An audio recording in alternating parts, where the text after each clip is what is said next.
Boa noite, queridos alunos. Como é que vocês estão? Espero que vocês estejam bem. Nós tivemos uma semana bem complicada, né, para nossa cidade, mas eu espero que vocês tenham se protegido nos primeiros dias, né, da semana anterior. E sei que vocês ficaram carentes das aulas. Na verdade, aqui no Rio das Pedras nós tivemos uma série de problemas na escola, nas ruas, nas casas. E a Kátia me disse que vocês estavam sentindo falta das aulas, né? Com razão, né? Infelizmente, por conta desses problemas, nós não tivemos aula. Mas eu decidi fazer esse vídeo breve, rapidinho, para falar um pouco sobre a matéria que possivelmente nessa semana falarei com mais profundidade, tá? A matéria, na verdade, que falaremos nessa semana, né, provavelmente na quinta-feira, é figuras de linguagem. Figuras de linguagem são recursos expressivos que nos permitem, em primeiro lugar, localizar num texto, numa série de textos, a exploração de uma das funções da linguagem, que nós acho que não estudamos ainda ou mencionamos muito rapidamente. Trata-se da função poética da linguagem, né? Ou seja, o uso da conotação, da linguagem figurada, da linguagem expressiva. Então, as figuras de linguagem, num primeiro momento, muito pragmaticamente, né, muito imediato para nós, permite localizarmos a função poética, tá bom? E bem, existe uma lista enorme de figuras de linguagem, tá? As figuras de linguagem são divididas entre figuras de palavra, figuras de expressão, figuras de pensamento, figuras sonoras, enfim. Existe uma série de divisões e não há muito bem um consenso entre os gramáticos, né, entre os estudiosos da língua portuguesa, sobre a quantidade de figuras de linguagem. Nós não nos preocuparemos nem com as classificações e nem com as quantidades, tá? Existem listas, por exemplo, de 50 figuras de linguagem, outras de 80 figuras de linguagem, enfim, fazem sempre divisões e subdivisões, né, de, por exemplo, a metáfora, mas não cabe a nós, nesse momento, né, no contexto do vestibular, fazer nem classificações nem divisões das figuras de linguagem. O que nós estudaremos na próxima aula são as principais figuras de linguagem, em torno de 6 a 10 figuras de linguagem já apareceram nesses últimos vestibulares, né?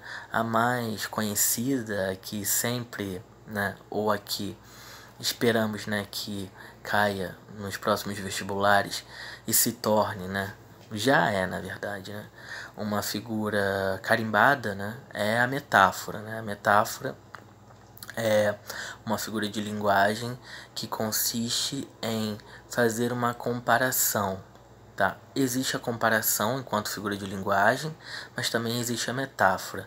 A metáfora é uma analogia, faz uma aproximação entre duas entidades de naturezas diferentes a partir de um atributo em comum. Então, por exemplo, uma famosa figura de linguagem, a mais usual, né, a que sempre nos serve como exemplo: Maria é uma flor. O que nós temos nessa frase? Nós temos duas entidades, certo?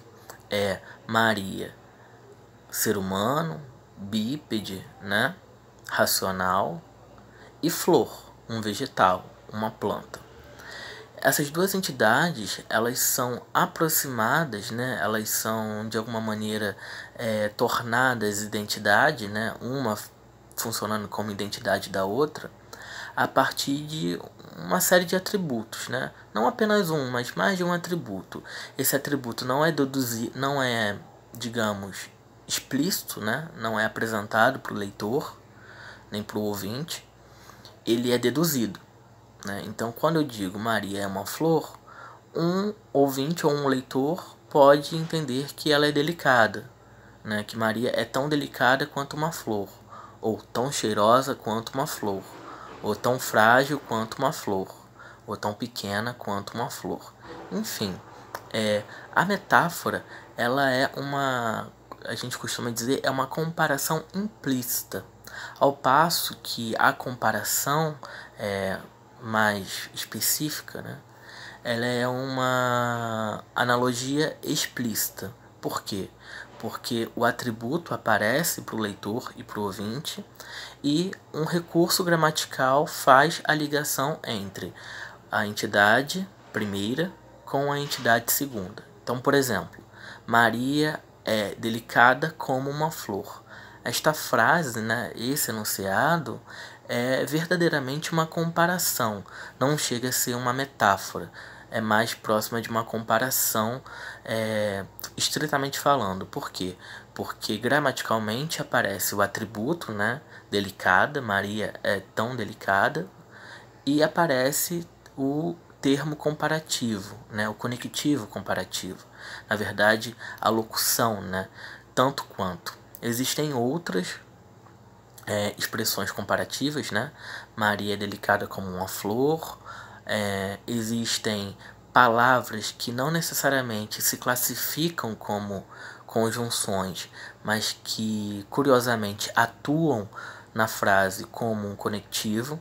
Pense, por exemplo, no adjetivo igual ou no adjetivo semelhante, numa frase tal como Maria é cheirosa igual a uma flor, ou Maria é frágil semelhante a uma flor. Igual e semelhante, embora sejam classificados gramaticalmente como adjetivos, eles funcionam nessa frase conotativa como um conector comparativo.